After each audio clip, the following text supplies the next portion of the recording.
Hi everybody, welcome back to the Vinyl Junkie Record Shop. My name is Mike, and it's been a while since I've done a video. I've been a little bit under the weather for about the last month or so.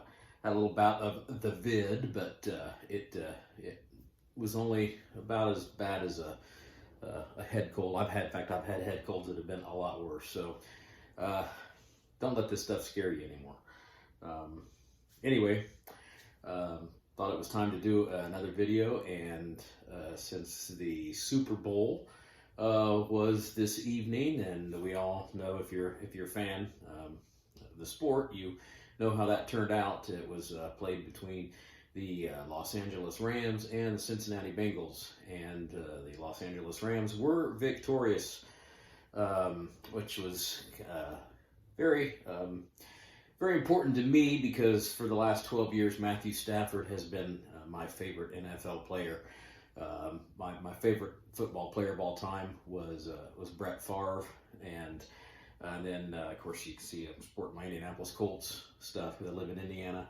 The Colts are my favorite football team, and then Peyton Manning. We were blessed to have him at the helm as quarterback for many seasons. So. Favre and Manning were my favorite players, and then they both retired. Well, Favre retired in 2011. Go back around 2011-ish. Anyway, he quit playing, and then Peyton left the Colts, and I was kind of wondering who might become my favorite player again. And I remember watching this kid at the Detroit Lions one day, a game that was televised. Oh man, he's got a really awesome arm, and for all the reasons I liked Favre and Manning, I kind of identified Matthew Stafford as potentially the next big quarterback. And man, after suffering through many years of disappointment, watching him unable to really succeed in Detroit, so awesome to see him become a Super Bowl champion tonight. So, this is not a football channel, it's a music channel. But I wanted to do kind of a Super Bowl theme, so I decided to pick some albums out of my collection that represent the cities that represented the Super Bowl. So we're going to have bands from Los Angeles, California, and Cincinnati, Ohio. So we're going to start off with Cincinnati, which, not a whole lot of really famous acts have come from that area, so I'm kind of limited as to what I can get out of my collection. I decided to show all vinyl today, so let's get started with Cincinnati. First one, this is not metal, but I always thought that this album looked kind of metal when I was a kid growing up. I'm pretty sure this is an album that I won at Carnival, where you throw darts at a balloon, and if you hit the balloon, they used to give away albums years ago, and I'm pretty sure that I got this one from one of them. And I didn't know anything about this band. I didn't know anything about anything, but I thought the album looked pretty cool. The cover, and it's got this guy with this really kind of metal looking guitar. But anyway, this is Bootsy's Rubber Band, and the album is called Stretchin' Out in Bootsy's Rubber Band. Bootsy's Rubber Band being Bootsy Collins, who is most notable for being bassist of Parliament and Funkadelic after he hooked up with George Clinton. This is his solo project, and I should know some of these guys that made up this band. Honestly, the only name I really recognize on the credits is in the horn section, Maceo Parker is a saxophonist that I'm familiar with. But anyway, this is Bootsy's Rubber Band. I always dug that guitar, or that bass guitar. But Parliament Funkadelic, a huge band, and while not a hard rock act, funk rock has certainly had its place and influence in the hard rock and metal community. And Parliament Funkadelic, maybe this one of the same band. I mean, just uh,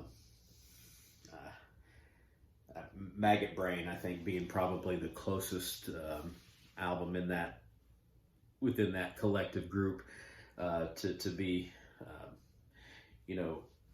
appreciated by the hard rock community. But anyway, so Bootsy Collins was from Cincinnati, Ohio, and that's the first one. The second one I've got is, this is the only vinyl album that I have from this guy, but I'm going to show it. This is CJSS, and the album is Praise the Loud, and the C in the band is for Chastain.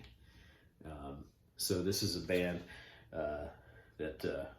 and the letters are all for the initials of the guys in the band. David T. Chastain on guitar.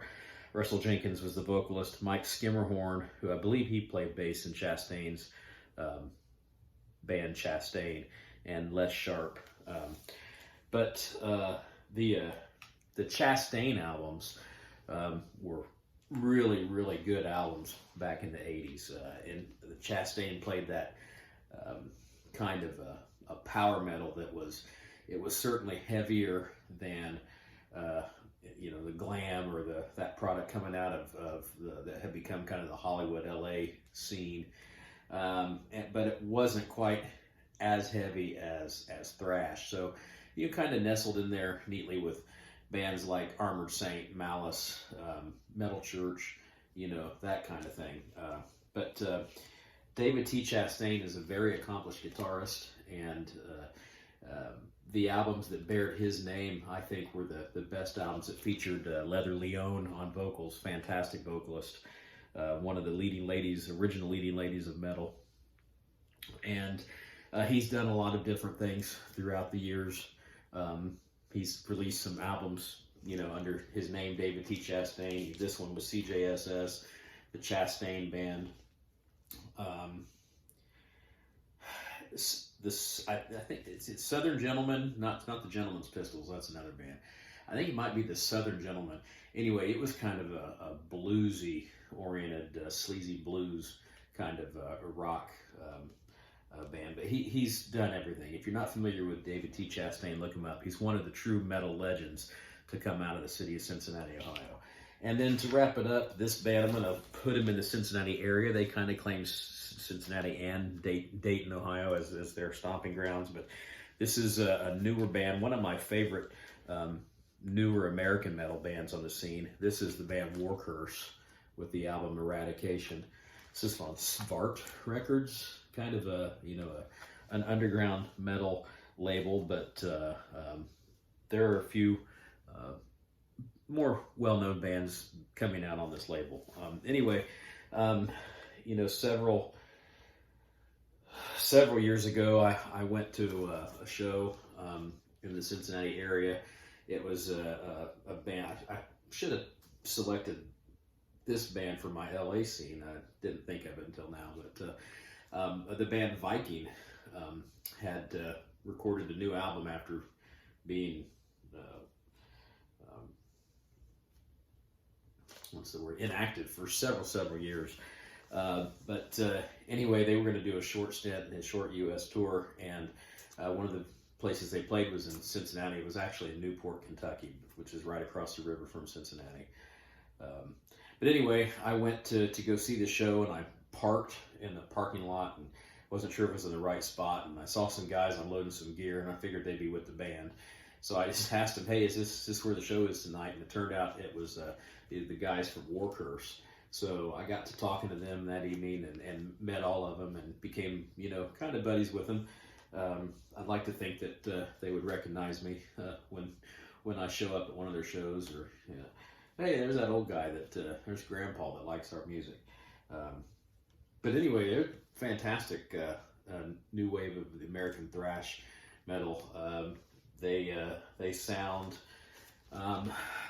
you can hear a lot of influence of Slayer and Metallica, that kind of West Coast metal scene, but certainly not a ripoff of either of those bands.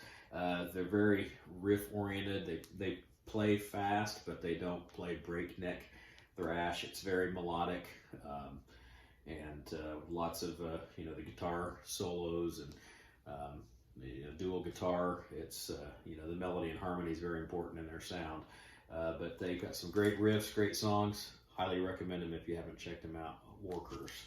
Okay, so that's Cincinnati. Let's move on to the LA area. LA is just a hotbed for music. I mean, it's the biggest American city.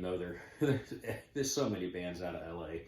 I kind of wanted to avoid the more legendary bands, so many you could have picked, but I wanted to kind of dig into the collection a little bit and show some that don't get talked about all the time. So we'll do that. And again, these bands are legendary if you're a metal fan, but they're not in the mainstream. They haven't been talked about with the bigger tier one bands that made it, like Motley Crue and Slayer and, just an Armored Saint, there were so many other bands that came,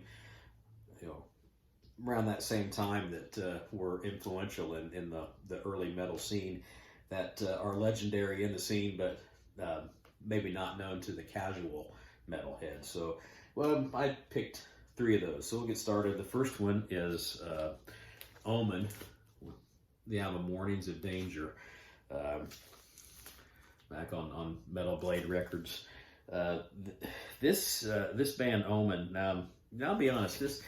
When I first got this back in 1985, I didn't really. I didn't love it. It wasn't one of my favorite albums. I probably didn't appreciate how influential it was in shaping the American power metal scene. But listen to it now. It's got that. It's very classic sound, and this band was a tremendous influence in that sound of metal that was it was much harder than the glam bands that were emerging from the LA scene, but they weren't as heavy as Slayer. So there was there needed to be this middle ground, and Omen was on the forefront of establishing that. So you'd have bands like Omen. Eventually, up to the Northwest, you'd have bands like Queensryche that were emerging. Out on the East Coast, you had bands like Fate's Warning that were filling in that void of being heavy, but not quite as heavy as Metallica, Slayer, and the more extreme sounding stuff that was starting to germinate out on the West Coast and in Europe. So a classic, certainly a classic release, American power metal release, and I'm glad that I've held on to this over the years. Okay, along that same lines, from the emerging thrash scene out in LA, this one is Agent Steel, Unstoppable Force. This is an original print from 1987 on the Combat label. And this is probably most notable for the vocal stylings of John Cyrus, who had kind of a really upper register kind of sound that not like Rob Halford or Jeff Tate, or it wasn't all that tuneful, but he had this screeching kind of sound. But the title track, Unstoppable Force, one of my favorite metal songs, and one of the leading bands in the emerging speed metal movement. These guys played fast and heavy, not quite as abrasive as Slayer or Metallica. It wasn't really thrash, but they played quickly, so they fell into that speed metal category. Interesting thing about this is the guitarist and one of the main founding members of the band, Juan Garcia. He's a metal journeyman. He's been in all kinds of different projects, and probably most notably Evil Dead. But in 2020, actually in 2017, he joined up with Ice-T to play in Body Count, and in 2020, he was part of that recording lineup that recorded. What's the name of the album? Yeah, I'm drawing a blank. But anyway, they won a Grammy for the best metal performance in 2020. So Juan Garcia from Agent Steel is a Grammy winner, which I think is pretty cool. And then finally, the third album I picked had to go to kind of the more traditional LA metal sound and scene. This was a band that they were, again, they kind of fell into that middle ground of, they weren't quite as glam sounding as a Poison, or that cock rock kind of style that was starting to become so popular in the 80s. But they played more of a melodic metal. Again, not quite as heavy as bands like Malice and let's say even a Queensryche or Fate's Warning. Probably most similar to another band I think very comparable to would be Black and Blue, who I always thought fit into that category. They just had a hard sound that was, it wasn't glammy at all, but it was heavier, I thought, than what you get with Poison and That's Enough, things like that. Anyway, this one is Rough Cut. This is, as far as I know, this is their second album, their second major label release. The album is called Once You. This was released on Warner Brothers Records. And I want to say that, I could be wrong about this, I think Ronnie James Dio had some kind of, was somehow either not discovered the band, but maybe part of their management. I see Wendy Dio is listed here as being original concept management. Wendy Dio and Niji and Niji management. I kind of recognize that symbol down there as something I've associated with Dio. I don't know if he said it or not. Anyway, but probably the most notable member of this band was Paul Shortino on vocals, who would eventually go on and record at least one album, maybe two, I know at least one album with Quiet Riot after Kevin DuBrow left the band for the first time. But this was an album that I always really enjoyed. It was released in, I want to say it was 1987, maybe. I'm playing trombone here. I got 1986. So I thought that this was a little more memorable and enjoyable than the debut self-titled album by Rough Cut.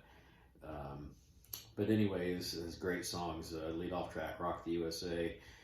Don't Settle for Less, one of my favorite songs in the album. You Want to Be a Star. And the album closes out with a tremendous power ballad. The Night Cries Out for You was one of my favorite slow songs back in the 80s. But I always liked the kind of the American USA kind of look of the album, and it's got a great album cover. It's got this, the rock star in the limousine pulling up, and the very attractive young lady who would be very happy to get into said limousine with said rock star. Just kind of letting the listeners. Remind the listeners of what that lifestyle was probably like back in the day. So anyway, without making this too much longer, again, I just picked a few albums to represent the cities that represented the teams in the Super Bowl. Cincinnati, Ohio; Los Angeles, California. Again, I think it's very, very simple to see that Los Angeles has much more of a selection to choose from.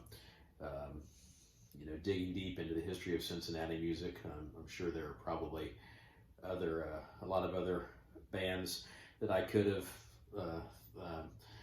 thought about, but honestly, going back in the day, as far as classic hard rock and heavy metal, there weren't a lot of bands to come out of that area. Chastain was really, as far as I remember, the biggest name to make it from that scene, and even then, he's only really known to more astute connoisseurs of the fine art of heavy metal. So let me know if you've got any of these albums. Let me know what you think of some of them. Let me know if you can think of any other bands from either of those cities that I should have mentioned or could have mentioned. Let me know what you thought of the game. Again, I love it. Thought it was a great game. I hated it for the Cincinnati Bengals. The Reds are my favorite baseball team, so I got some love for the Bengals. And growing up in Indianapolis, they've been right kind of next door. I'd rather the team if the Bengals could have won, but Matthew Stafford could have gotten his Super Bowl victory simultaneously, I'd have picked him. You can think what you want about buying or paying for a championship team. Bottom line is, man, all those guys all did their job and did what they needed to do to come away with the victory tonight. So I could talk for another hour or so about the football game, but this is not a football channel; it's a music channel. So yeah, Cincinnati, LA scene. Let me know what you think.